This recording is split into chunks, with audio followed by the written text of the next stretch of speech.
நீங்கள் வந்து ஒரு லிட்டர் ஆஃப் பப்பீஸ் ஒரு 7 பப்பி இருக்க ஏரியாக்குள்ளே நீங்கள் நுழையிறீங்க. அந்த ஓனர் உங்களை கூட்டிகிட்டு போகிறாரு. நீங்கள் எத்தனை பேர் போயிருந்தாலும் நீங்களாக போய் நேராக ஒரு பப்பியை தூக்குறதோ அதோட ஐ டு ஐ கான்டாக்டோ எதுவுமே பண்ணாதீங்க. போய் பேசாமல் ஒரு இடத்துல ஒரு சேரில் இதிலே உட்காருங்க, இல்லைன்னா பேசாமல் போய் நில்லுங்க. நின்றுட்டு இருக்கும்போது அந்த பப்பீஸோட ஆக்டிவிட்டியை மட்டும் வாட்ச் பண்ணுங்கள். அதில் 1-2 பப்பி உங்களை நோக்கி கான்ஃபிடண்ட்டாக ஓடி வரலாம், வாலாட்டலாம், மோந்து பார்க்கலாம், நக்கலாம், இல்லைன்னா 2 பாதத்தையும் தூக்கி உங்கள் மேலே வைக்கலாம். இது என்ன காமிக்குதுன்னா அந்த பப்பி வந்து ஓரளவுக்கு கான்ஃபிடென்ட்டான பப்பி, உங்களை பார்த்து ஒரு பயம் இல்லை, அது என்னன்னு செக் பண்ணி பார்க்குது அப்படின்னு நம்ம நினைக்கலாம். இது ஒரு நல்ல ஸ்டார்ட்.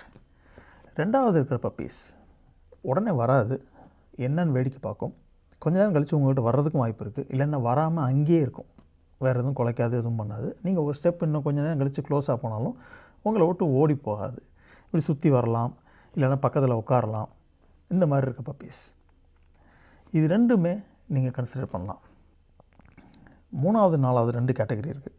ஒரு பப்பி உங்களை பார்த்தோன்னே பின்வாங்கி ஓடி போய் ஒளிகிறது, ஒரு சேருக்கடியிலையோ இல்லை ஏதாவது ஒரு மறைவான இடத்துல ஒளிகிறது, இல்லை ஓடிட்டு திரும்ப வரவே வரல, அது பயத்தினால ரியாக்ட் பண்ணுது.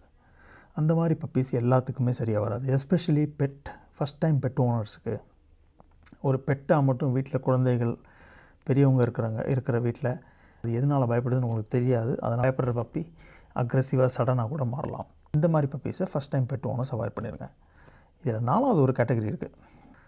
குலைச்சிட்டு அக்ரெசிவாக முன்னாடி வரும், சில இது வந்து உருமம், அங்கேயே நின்றுட்டு அது மாதிரி பண்ணுச்சுன்னா அது ரொம்ப டாமினன்ட் பப்பின்னு அர்த்தம். அதோடைய ட்ரஸ்ட்டை நீங்கள் எடுக்கிறதுக்கு ரொம்ப நேரம் ஆகும்.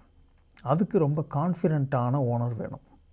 அதனால் அந்த பப்பீஸை வந்து ட்ரெயின் பண்ண முடியும், ஆனால் ட்ரைனிங் பண்ணால் மட்டுமே அது சரியான பெட்டாக அமையும். அதனால் இதையும் ஃபஸ்ட் டைம் ஓனருக்கு நான் ரெக்கமெண்ட் பண்ண மாட்டேன். ஸோ இந்த ஃபஸ்ட்டு 2 கேட்டகரி நான் சொன்னதுலேருந்து நீங்கள் கொஞ்சம் ஷார்ட் லிஸ்ட் பண்ணி வச்சிடலாம். நீங்கள் ஒரு டெஸ்ட் நம்பர் 2 லிஃப்ட் டெஸ்ட்.